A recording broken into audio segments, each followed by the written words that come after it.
through to petitions. There are none. We now go to item 5, which is public input. There have been 2 requests received and one has been declined. I've declined the request of Alan Matson, who was wanting to discuss matters in relation to the National Policy Statement on Urban Development. And I've declined under the standing order 7.7.4. B it is, and the speaker should not use the public input to speak about a matter that has been the subject of separate public hearings or consultation process. And we know that this has been well canvassed over time and will be canvassed further once it is notified. That is our response to the National Policy Statement and the Enabling Housing Supply Bill. So that takes us to public input, and we'll hear now the one that I have accepted is from Tim Adriansen, and Tim is with us and would like to address the committee on how Auckland will reach its transport emissions targets, keeping in mind, of course, that Transport Emissions Reduction Plan comes to the Environment and Community Committee on 18th of August. Kia ora, Tim. If you activate the red button and take your 5 minutes, including questions. Thank you, Tim. Is this? Yes, that sounds good. Thank you. Kia ora tātou. Thank you, Chair. Thank you, committee members. In March of this year, I kicked off a work stream where I asked leading experts locally and internationally around the challenge that Auckland faces with regards to our target to reduce emissions from transport by 64% by 2030. And I basically said, is this possible? And if so, what would it look like and how could we achieve it? Thankfully, every person that I spoke to said, yes, this is definitely possible, with differing opinions on how difficult it would be. What else did they say? Well, first of all, I'd like to make sure that we're all on the same page around the challenges that we face in transportation in the first place, because we don't often address this as honestly and strategically as we could. Transport is the leading cause of harm in the Auckland region. It is the #1 reason that Aucklanders end up in hospital, and it is the #1 reason that Aucklanders die a premature death. That is not because of crashes. Crashes fall a distant 3rd place behind inactivity and air pollution. Any talk about transport should address inactivity and air pollution first before addressing other issues. As you will have heard many times over in the last 3 years, transport is the leading source of greenhouse gas emissions in the region, and for all of that, we pay a phenomenal amount of money to achieve this. Most of that covered by private household expenditure, which is another way of saying that this is highly inequitable. Low-income households in particular give a large amount of their income towards transportation. If we can move to the next slide, please, Kalinda. It's not all doom and gloom. Fortunately, the solution to all of these problems is actually the same, and we just need to do 3 things. It's relatively simple technically. The first one, and particularly relevant to today's discussion on NPSUD, is that we must keep the city as compact as possible. That means winding down greenfields development as much as we can, and as much as possible, building homes as near as possible to Auckland city centre. I think we know what that means. Beyond that, we should be investing directly in creating walkable communities, the 15-minute city model, adjacent to our rapid transit network stations, such as train stations and bus stations. And another thing that we could achieve today with today's discussions is to enable mixed-use development across the region. One of the worst possible outcomes of MDRS is that we have a concentration of single-use residential zoning in one location, and everything that those residents need access to is located somewhere else in the city. This is a transport planning disaster. We must create mixed-use development as broadly as possible. If we could move to the next slide, please, Kalinda. Beyond just what we can do with zoning, which is critically important to successful transport, we have what we must do with our actual transport planning. The image that you see here in the map is something that we've come up with, which is existing transport routes in Auckland for the bus network that could be upzoned and simultaneously improved to give bus and bicycle priority for low cost within the existing road corridors. This is a 500-kilometre network that can give all-day, everyday bus priority and simultaneously give approximately 85% of Aucklanders living within a walkable catchment of a connected, protected, separated cycle route. If we could move to the next slide, please, Kalinda. Finally, the third thing that we must do, if we get there, is electrify transport as much as possible. And of all of the things that we can electrify, the lowest hanging fruit is electric bicycles. This is something that if central government doesn't step in and assist with, local council should step in and move as quickly as possible to find a way to provide e-bikes to as many Aucklanders as possible as quickly as possible. Other than that, we should be putting investment into electrifying public transport before private transport. Last slide, please, Kalinda. Finally, it's really important to highlight that developing a transport network such as the one that we propose is significantly cheaper than our current transport investment plan. It is actually entirely possible to significantly reduce emissions from transport and to do it at lower cost than what is currently proposed. This example is just one particular program example. This is not everything that you would need to do to decarbonize transport, but in this instance, the outcomes of the two different planning pathways are roughly the same, and one of them costs around $2 billion, whereas what is currently proposed under the RLTP is closer to $3 billion. Thank you. Thank you, Tim. We've got time for a couple of questions, starting with Councillor Dalton and then Councillor Henderson. Thank you. Thank you, Tim. That was a really good presentation, really helpful. So the first point that some people might make is that will increase congestion of the lanes, the priority lanes. That will increase car congestion on our roads. What would your response be to those people? Thank you for the question. It's a legitimate fear, and if we incrementally change our roading network, we are likely to see congestion increase piece by piece. But the overall plan, of course, is it's realistically to reach our emissions reduction target, we will need Aucklanders to drive considerably less, perhaps as much as 50% less than they currently do, which means we need them to take the bus and bike more often. Now, if you imagine our roading network now is around 7,000 kilometres total, and we're talking about changing about 500 kilometres of it, or less than 10%, in order to reduce the number of cars on the road by 50%. So actually, for the drivers that are driving long distances across the network, and particularly for freight, by reducing the amount of roading capacity that they have by 10%, we're decreasing the amount of traffic by 50%. So actually, the journey time for most drivers, particularly longer journeys and particularly freight journeys, will be much faster and more efficient if we do this. Thanks. Thank you, Councillor Dalton. Councillor Henderson, please. Thank you, Chair. So talking about the compact city approach, I think you make some very prescient points. If this committee were to, say, restrict housing development for 41% of the land within 5 kilometres of the city centre, would that be consistent with a compact city approach? It would present, thank you for the question, Councillor. It would present a considerable challenge to achieving the compact city approach. I think it's fair to say that achieving emissions reduction and prohibiting or restricting upzoning near the city centre are in conflict with each other, and we do need to decide how we will approach that issue. It's certainly not an easy one, but yeah, it is in conflict, effectively. You can't prevent most of that development near the city centre while simultaneously taking effective climate action. Thank you.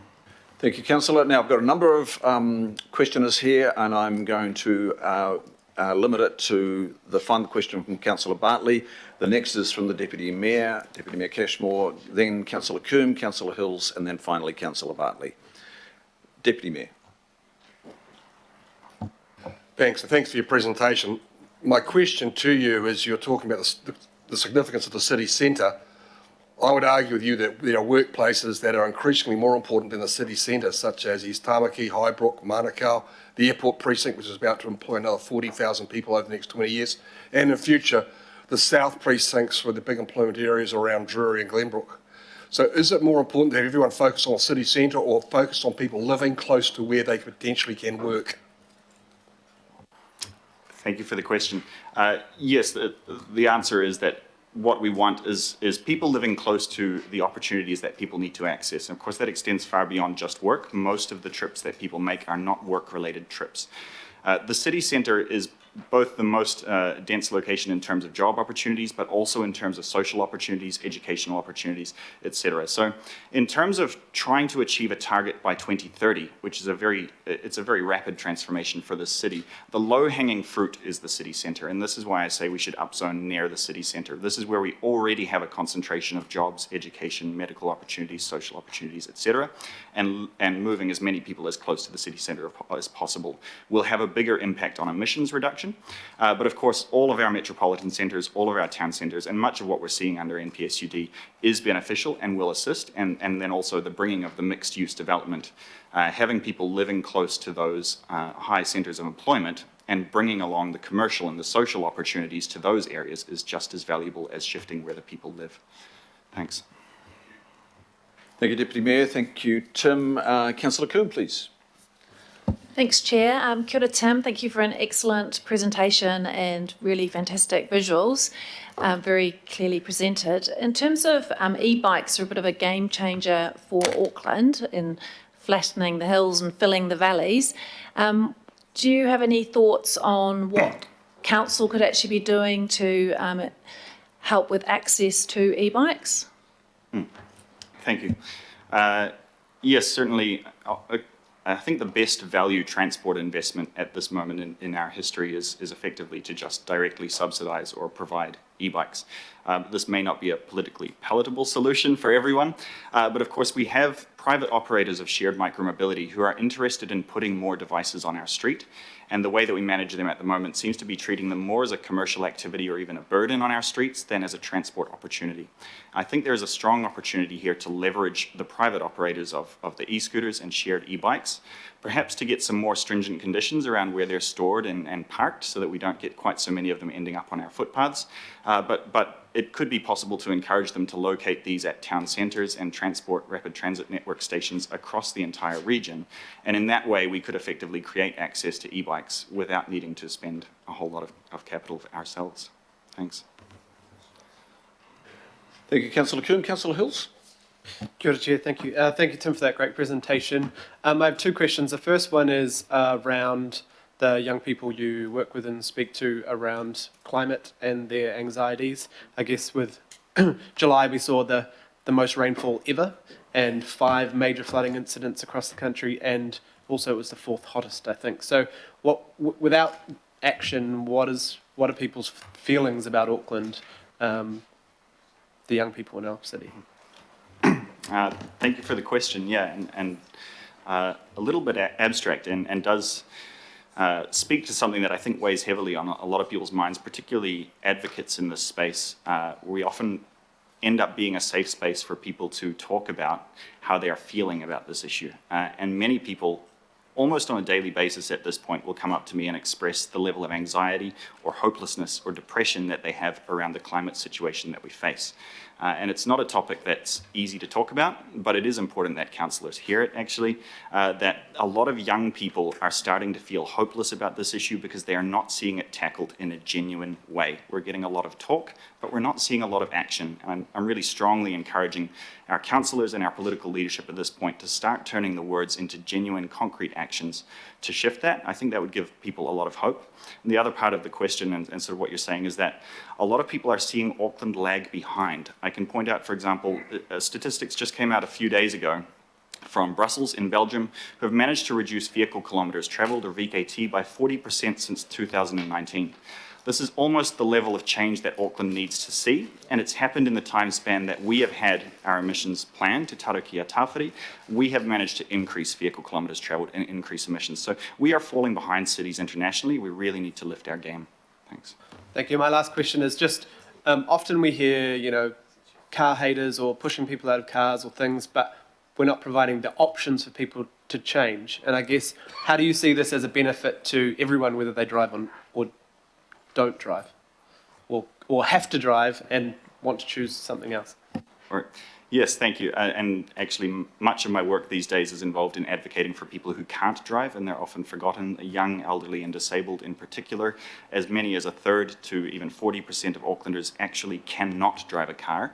And if you ask people regularly, do you think you need a car in Auckland? They will say, yes, it's essential. If you want to have a high quality of life in Auckland, you need a car. And what that means is that roughly 40% of Aucklanders cannot have a high quality of life if they live in Auckland, which is a really interesting situation to find ourselves in. So what we really want to do is give everyone the choice of the mode of transport that works for them. And that means we need safe, connected, protected cycleways that are usable by people with disabilities, by children, by mothers riding with children to feel confident that their children will be safe. And it also means that we need a connected and functioning transport network for people who need to drive, including opportunities to park their car, to store their car, etc. So shared cars and things can provide good opportunities to reduce the cost burden for lower income households, things like this. There are ways that this kind of transport planning can significantly improve things for people who need to drive as well. Thanks. Thank you, Councillor Hills, and finally Councillor Bartley. Thank you, Mr. Chair. Thank you, Tim, for your presentation. I can hear some of the trigger points you're mentioning in your presentation about cheaper to do it than not do it. So trying to target people that are concerned about money. The compact city, the climate, all these things. I really appreciated your picture up there of Panmure and the buildings, which would freak a lot of people out who are concerned about, buildings going up next to them. So I just want to know, what are you guys doing to socialise this vision? Because some of us around here get it, that Auckland is growing. We've got so many people, we can't keep living the way that we're living. And you can come and present to us, but the real crux of it is we need the people out there to be on board with this vision and with the reality that we're facing as a city.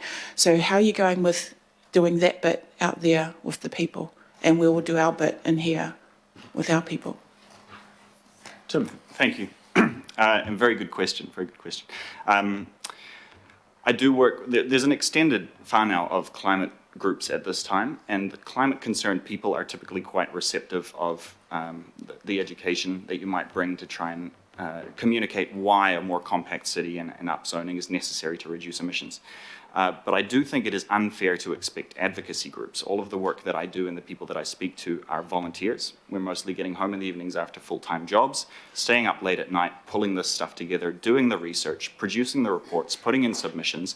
The leadership on this issue to bring the public along should be the role and responsibility of our transport agency.